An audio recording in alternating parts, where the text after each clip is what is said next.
When the song come on, let me see you get gone. Baby mamas, this your song. Been pregnant for way too long. Now tell the DJ turn it up. Hey y'all, welcome back to your girl Starryluuv's YouTube channel. In today's video, based on the caption, you could tell that this is my labor and delivery story. If you're interested, stay tuned. Feel free to drop a comment below. Hit that subscribe button, like, share, comment, all that good stuff. Love y'all. Hey y'all, it's your girl Star, and in today's video, if you could tell by the caption under the video, this is my labor and delivery story time. I just want to say the sun is hitting. We're gonna jump right into the story. Okay, so my water broke. Is this how I want to start the story? I think so. But my water broke on May 5th at 2:30 in the morning. But let's rewind a little bit. So prior to my water breaking, my boyfriend and I were watching a Spike Lee joint called She Hates Me, and if anybody's seen that movie, you know that homeboy literally had 19 kids by the end of the movie, alright? So ironically enough, we watched that movie, and watched the movie, I think it ended like 1:30. No, it ended like 12 o'clock. So I went straight to bed. He fell asleep watching the movie, but I was still up. Went straight to bed, and around 2 o'clock I woke up, and I felt wet down there, you know? Just wet. I'm not due for another 3 weeks. So my original due date was May 29th. So it's May 5th. That's 3 weeks and 3 days earlier than when she's supposed to be here. So I'm like, okay. I got up. I went to the bathroom. I had to pee though. Sat down, peed, wiped myself, and I was like, you know what? I'm not gonna put underwear back on because the underwear that I had on it wasn't soaked, but it was damp, if that makes sense. So I took the underwear off, and I either washed it or put it in the hamper. I can't remember. So I go back to bed, and I'm like, I'm not gonna say nothing to Chris. I'm gonna just let him rock. Laying down, sleeping. 30 minutes pass, and because now I have no underwear, whatever was there collected between the thickness of my thighs. Alright, so I slowly get out of bed, and when I stand up, it just drip drip drip drip drip drip drip drip drip, and I'm like, no, this can't be happening. It's not time. And what's crazy is our what's the thing called? Our virtual baby shower was 2 days before this. We had the virtual baby shower on the Sunday, and this is Tuesday morning, okay? So I turn around, I'm hunched over the bed, and I tap Chris. I was like, babe, wake up. Wake up. He's like, what's going on? What happened? So I'm like, I need you to get up, slowly out of the bed, and turn the light on. Cut the light on real quick. Me personally, I'm really great in emergency situations, so I wasn't freaking out. This was weird, this was different, but I wasn't freaking out. I was still pretty calm.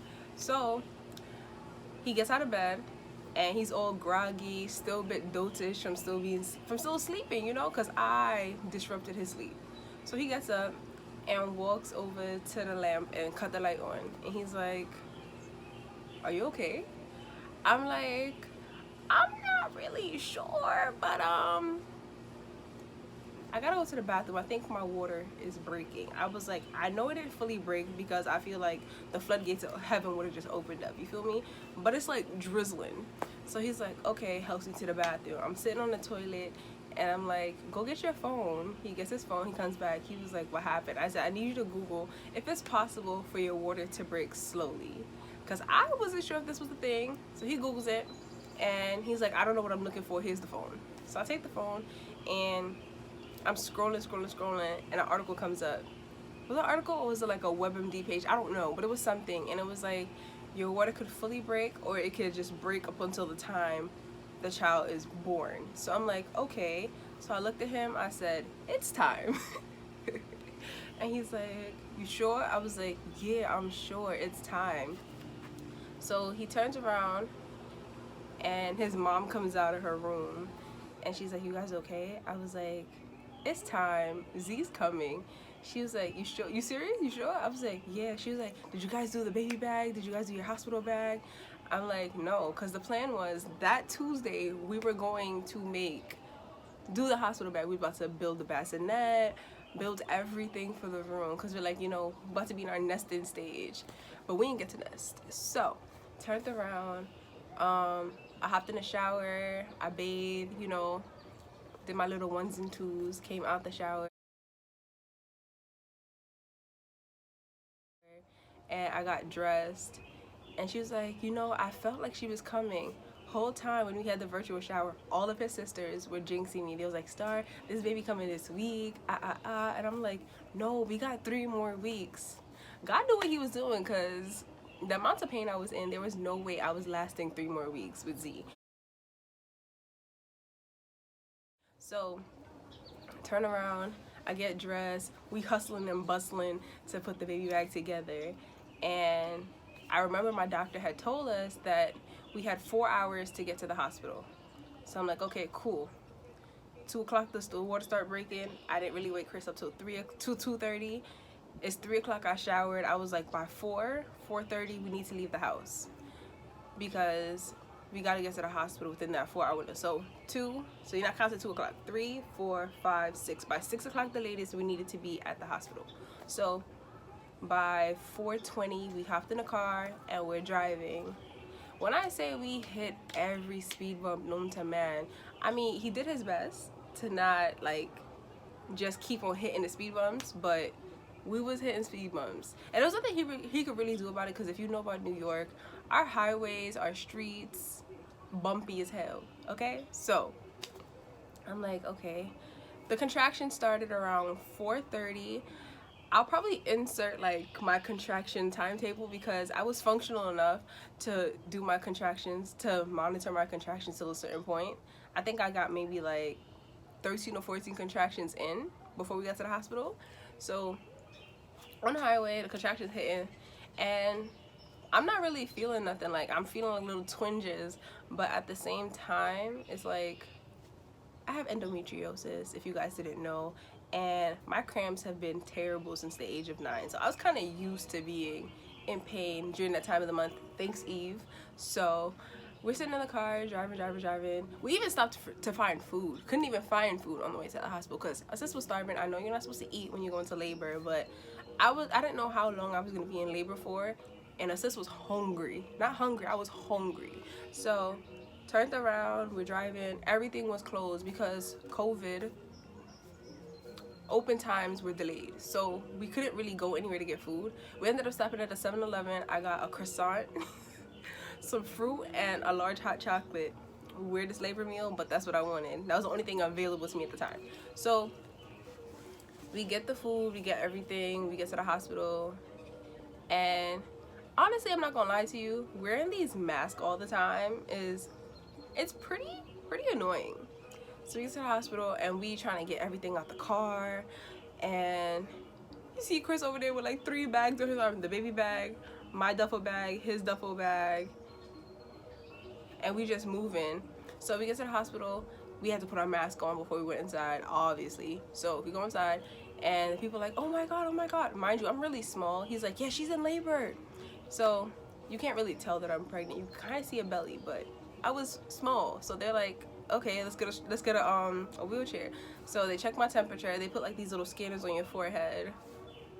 Z, you a pandemic baby. She really is a pandemic baby. It's crazy. So they put the scanners on your forehead. They check your temperature to see if you're okay, to see that you're normal. So they put me in a wheelchair and they wheel me upstairs. But Chris had to go properly park the car, because he literally parked outside the emergency room. So taking me upstairs, all the bags are on the back of the wheelchair. We get upstairs and I'm just laying in the bed. They put the straps over my stomach. I think I have a picture, so I'll probably insert it somewhere in here. I'm just laying there. They're monitoring the heartbeat. They're checking everything. A nurse came. We're gonna call this nurse Coney Island, because it was a white nurse, but you could tell this was hood. So she comes in. She was so sweet though. She comes in, she checks me, she checks to see how far I'm dilated, and I was about 3 centimeters. We got to the hospital around 6:30, Yeah, we got to the hospital around 6:30 because we stopped for food around. We was looking for food around 6 o'clock. So 6:30 we get to the hospital. She's like, "Oh, you're about 3 centimeters dilated." I'm like, "All right, lit. We about to get this show on the road soon." So they're like, "Oh, who's your doctor?" I was like, "My doctor's Doctor So and so." So they called the doctor. Come to find out, my doctor was furloughed. And I'm sitting here like, ain't no way my doctor was furloughed. Like, this is a joke. So they're like, we're gonna try and contact her and see if she could pull up to the hospital. I'm like, okay, cool. Sitting there laying down, contractions still coming in. I'm still monitoring. Oh, I was still monitoring them, and I'm chilling. They're like, you okay? I'm like, yeah, I'm good. So they ended up, Chris comes upstairs, we're sitting in there for a while. They do a couple more checks, take some blood work, whatever. We end up getting wheeled to the delivery room. One thing I must say, that bed that they gave me for delivery was the most comfortable hospital bed period. Like, there was this button on the bed that you could soften the bed even further. Bro, I was laying on cloud 12. So I'm laying there on the bed and the contraction's still coming. They come back, they tell me my doctor can't come because she was furloughed, but they gave me another doctor. My OB was a black doctor. Thank you, God. I really prayed about that, and God saw me through. So I'm like, okay, who's the other doctor? Come to find out, it's a Haitian doctor, so we're all lit. So I'm like, okay, cool. A nurse comes in, and she's like, oh, so we're going to have to put you on Pitocin because your baby's basically premature and you're in early labor, so we need to put you on this to kind of like speed up the process. Me personally, I wanted a natural birth, and I'm like, yeah, no, it's a no for me. We're not doing the Pitocin. She's like, why not? I'm like, because I don't feel comfortable with it. When I tell you, these people had the Haitian doctor. They had the Haitian doctor on speed dial. They called this man with the quickness, gave me the phone, and I'm sitting here listening to this man, and he's like, my love, we need you to take the Pitocin because you're going into labor earlier than you're supposed to before your due date. Your baby has a chance of catching bacteria and all of these other things if you don't speed up the process to be fully dilated. And I'm like, all right, okay, you can give me the Pitocin. Bro, they ran, it's like they had that IV on standby. They ran into the room, they hooked the joint up, put it in my hand. That hep lock was the worst thing I've ever had. Like, I've had hep locks before because I've been to the hospital, but these people, where's the mark? I don't know where the mark is, but the way they inserted in my arm, like, my hand was in pain for like a week after I left the hospital. But let's go back. So, turn around, and she put the Pitocin on. Not even 5 minutes later, that joint started kicking in. So I'm feeling pain. But it's still bearable. It wasn't bad. So this is maybe like 10, 11 o'clock. I'm watching Martin on the TV. Chris is so excited. He only had me looking busted on Instagram. I was just sitting here like, oh. I was crying at one point because after a while, like I want to say 15 to 20 minutes before I went into like full labor to give birth, that's when the pain hit. So I'm just chilling. I watched maybe like 2 episodes of Martin before I actually like felt something, before I started getting strong. I cried. I didn't scream down the hospital though, but I cried. They came back and they checked me. They was like, you're about 6 meters. No, there was like, it was 5 centimeters dilated. Then they came and checked another time. It was 6. And my doctor ends up coming to the hospital.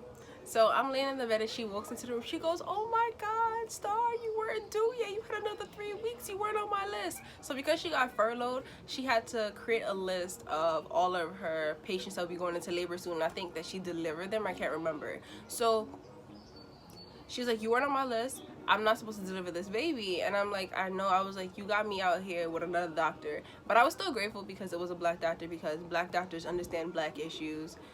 I did not want to have a white OB. No, like, what's the word? No prejudice to white OBs out there. I'm pretty sure some of y'all are like amazing and really care about your minority patients.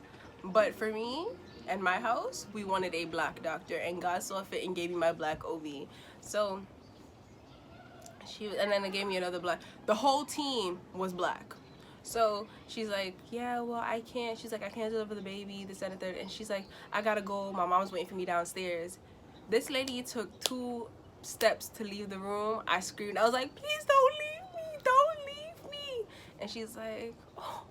She's like, I'll be right back. So she goes downstairs. Her mom dips. Her mom leaves her. So she comes back upstairs, and when she's walking down the hallway, I'm like, could somebody check and see how far I'm dilated? Because I just felt the urge to like push down.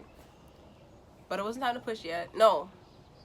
I was calling a nurse because I needed to pee. And they're like, oh, you don't need to pee.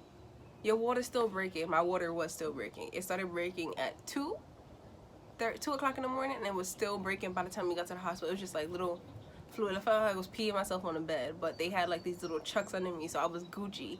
So the nurse was like, oh, you don't need to pee. I said, Chris, get that nurse to give me a basin to pee in, because I'm not doing this. I'm not. So they bring the basin, and the lady standing there watching me, she like this. I said, I have a shy bladder. I'm gonna need you to exit because you're not about to stay here and watch me pee. So she leaves, and about like 5-10 minutes later, I peed. And she came back, she's like, oh my God, you really had to pee. I was like, you thought I was lying? So I think another time I felt like I needed to poop, and they were like, oh, you don't need to poop, Star. I was like, I need to poop, bro. Again, they stayed there watching me. I pooped. They didn't believe me. So I pooped, I peed. My doctor comes back, and at this point I'm crying. She's like, what's wrong? I was like, I keep calling nurses in here to check me to see how far dilated I am, and nobody wants to come. She's like, what? I said, how long you been? She was like, how long you been calling? I said, maybe about 5-10 minutes. So she's like, all right, I know I'm not supposed to be here, but we're gonna check. And I'm like, thank you, God. So she scrubs up, washes her hands down to the elbows. You know the deal. So she comes back, and she's like, raise your legs up, Star. We gotta check. She was like, it's time. I said, it's what? It's time, Star. So I'm like, okay, cool.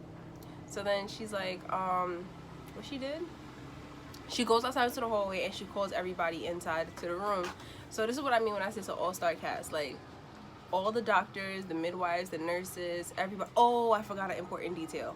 So while I was on the Pitocin, the same Coney Island nurse came into the room, and she was asking questions, and I was just telling her to run down. I said, wait, no, I have a birth plan. So I had Chris go in the bag, get the birth plan, and give it to her. She said, wow, you're prepared. I said, yeah, because you're not about to play with me. My birth plan, basically, I didn't want to give birth on my back, because laying on your back and pushing a baby out, you're defying gravity. So I kind of wanted to be on all fours or laying to my side with my leg up. So she was like, okay, cool, no problem. Took it. She took a picture of it and sent it to the doctor. That's when I spoke to the doctor. And then she came back. She was like, can I get it again? She's like, I want to make a copy of it and put it on your file. I'm like, sounds good to me. No problem. Gave it to her. She did her copies, all of that. So turn around. Now the all-star cast comes in. All the doctors, the nurses, everybody was black. I think there was one Indian doctor in there, but all my minorities was in there. You feel me? We was all doing this together. Teamwork make the dream work, baby. And the baby came. So, what was I about to say? So now I'm laying on my back, and they're like, Star, you gotta push the contraction. I was like, I need to turn on my side. They told me because her head was already coming out that I couldn't turn on all fours. And one of the doctors were like, no, you need to lay on your back. I said, I'm not giving birth to this baby laying on my back. So we're pushing. At one point, I was like watching. I know this is weird, but there was a TV mounted directly across from me. The TV was off because Chris got up, turned it off, and was like, you need to focus, blah, blah, blah. So I'm looking at the TV because I could see my reflection in it. And when I was pushing, bro, Z's head came out and went right back in. I'm here pushing. It felt like I was pushing for like 3 hours. I'm crying, I'm pushing. Coney Island is standing there holding my hand. She was like, look at me, mama, count your breath. And she was counting my breaths with me, okay? We was breathing on the same wavelength, okay? We was breathing together. She was counting my breaths. And then on top of that too, my doctor, my OB, sis was in the room. She delivered Z, bro. So she was sitting there. She was standing there. She was holding my leg. She was kissing my knees. She was like, you got it, mama. You got it. You got it. Just breathe. At one point, like, I had stopped breathing. Bro, I stopped breathing. They had to give me the oxygen mask, and I was freaking out. And Coney Island was still there. She was like, breathe, mama. You got this. It's okay. It's okay. Just keep breathing. I'm like, okay. Crying. So then pushing out a baby feels like you're pushing out poop. That's number one. It feels like you're pushing out poop. It feels like you're constipated and you can't bring it out. That's really what it feels like. And my biggest fear was pooping on the delivery table. Shout out to God for holding me down, because I didn't do that. So I'm sitting there and Chris is like, he's holding my hand, and I feel like I was gonna break his hand, and I felt so bad, but I'm like, hold my hand. At one point I thought he was leaving the room. I don't know where this strength came from. I'm laying on the bed like this on my side. I reached over and I grabbed him. I was holding on to his collarbone for dear life. And the doctor turns around and they're like, you're almost there, we got her shoulders out. So I'm pushing, and she finally comes out. Bro, when I say the instant relief on my body. So they push her out, and on my birth plan I said that I wanted to do basically a lotus birth, which is also delayed clamping of the umbilical cord, and I also wanted to do skin to skin as soon as she came out. Baby girl came out, they laid her on my chest. When I say out of all the labor and deliveries I've actually watched on the internet, out of all the pictures I've seen from like family and friends of newborns, baby girl came out with nothing on her skin. She had full features. She wasn't ashy. She wasn't slimy. They literally placed her on my chest.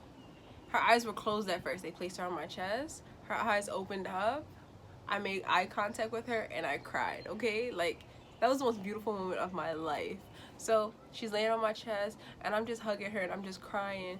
And then Chris comes around and he sees her face. He's like, oh my God, why does she look like me? The whole time he didn't cry, and that's when he started crying. So I'm sitting there and I'm weak. I'm like, I thought you was gonna cry.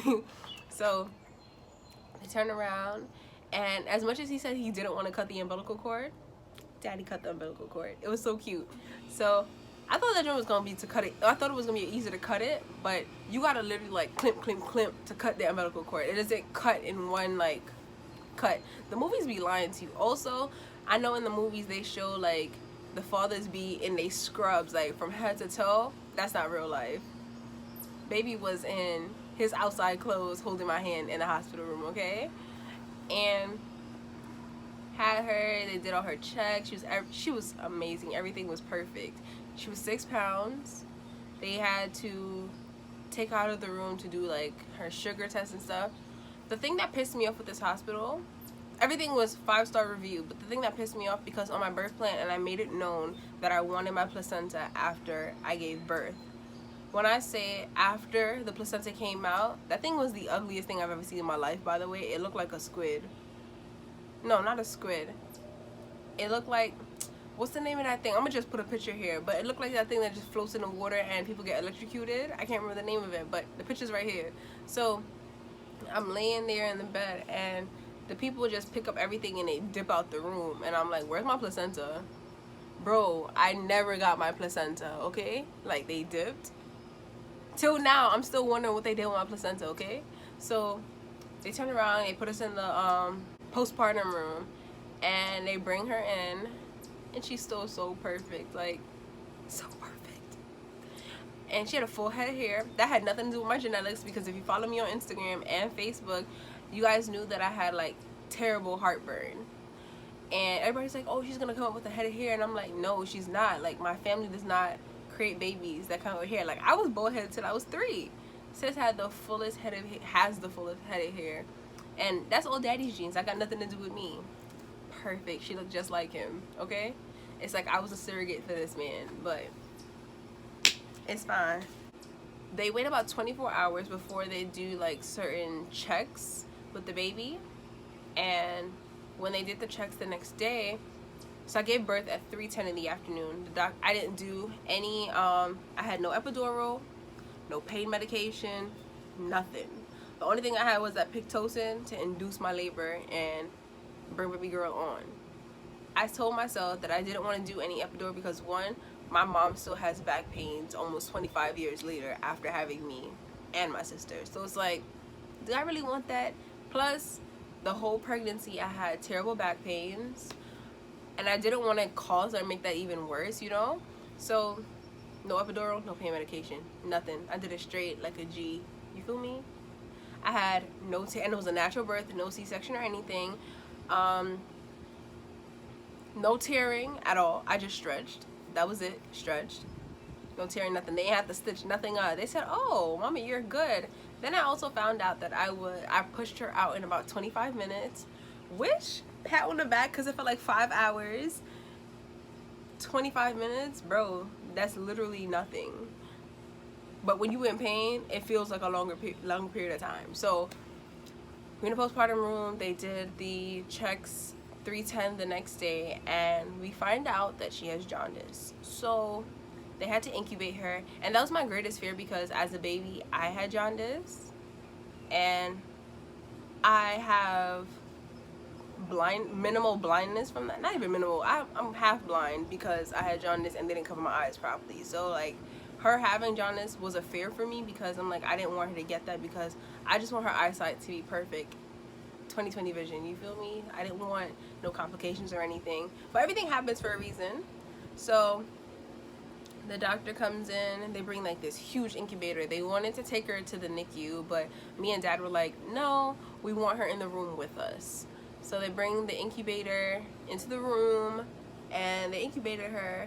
Honestly, I want to say that baby Z is traumatized from the incubator because on the first night she slept peacefully. She didn't cry. Oh, she never cries, by the way. She didn't cry, she didn't fuss, she didn't whine, nothing. She just slept, wrapped up like a burrito, knocked out. So they came, they incubated her, and she screamed, like literally screamed. She was so uncomfortable. Me and dad didn't even sleep because we had to monitor her to make sure like her eyes were covered at all times, that no light was getting into her eyes or anything. Like, we just wanted to make sure she was good. She was in the incubator for 3 days. She was in the incubator for 3 days. I gave birth on the Tuesday. We didn't get discharged until Friday night. Yeah, Friday night, like after like 9 o'clock, I want to say 9-10 o'clock, we got discharged. Everything went great. Her bilirubin levels went down. What else do I want to touch on? The food in the hospital, terrible. My first meal after giving birth, I had no grill. I had their jerk salmon pasta. Okay, it was fire. It was great. The best meal in the hospital was the Friday meal because in the hospital on Fridays they make bacon saltfish because so I gave birth at Brooklyn Hospital, and it's mostly West Indian people that work there. Like, there's black people and there's other ethnicities, but it's mostly West Indians there. And I think that the cook for the hospital is Jamaican, so bacon saltfish, it was lit. That was the best meal there. What else? I'm trying to remember because I know I'm forgetting things. All the nurses in the hospital love Z. Like, even nurses that weren't even assigned to our room legit used to come to the room to check and see how she was, what she looked like. Like, she was a fake celebrity in the hospital. She was a fake celebrity. They're like, oh my god, you guys' baby is so beautiful. They gave us so much stuff when we had to leave the hospital. We had diapers upon diapers. Like, we were set with the newborn diapers, or so we thought, because you run through diapers pretty quickly. These babies, they be blowing it up. They go to the bathroom more than we do. So they gave us diapers. They gave us formula, which we're not using because I'm fully breastfeeding, thank you God. What else? She stayed in the hospital with us the whole time, so that was beautiful. We left, we came home the Friday. We had to bring her back the Saturday. They told us that she had an appointment. There was no appointment, they lied. Brought her back home the Saturday. Sunday turns around and comes. Dad realized that she was still pretty yellow, so we came back to the emergency room with her. Found out that we had to stay, and the Sunday was Mother's Day actually. So I spent my entire Mother's Day in the hospital with Z while she was being incubated. I cried the whole time, I'm not gonna hold you, because although I know like jaundice can be cured, I didn't think that my baby would go through something like that, and I didn't think that I would spend my first Mother's Day in the hospital. We stayed in the hospital till Tuesday, so from Sunday to Tuesday, and her levels finally went down, but we had to keep bringing her in for checks. Baby girl's healthy, she's growing. At birth, she was 6 pounds, 18.5 inches long, and just amazing. So I probably left out things in the story time, but what I am going to do is I'm going to post a Q&A option on my Instagram story where you guys can leave questions, and I will make another video and answer them by tomorrow. I'll do a video by tomorrow or Friday, and I'll post it on my Instagram as well, because, you know, I want to give you guys all the information. Like, I don't want to leave anything out. This was an amazing moment in my life. It's still amazing. She's a month old now, and still the best thing that's ever happened to me, you know? Wow. I'm really a whole mom, bro. A whole mom. It's crazy. It's really, really crazy. I hope you guys enjoyed the story time. Feel free to ask questions in the question bar in my story on Instagram. I'll probably do it on Facebook too. I'm not really sure. But yeah. When the song come on, let me see you get gone. Baby mamas, this your song.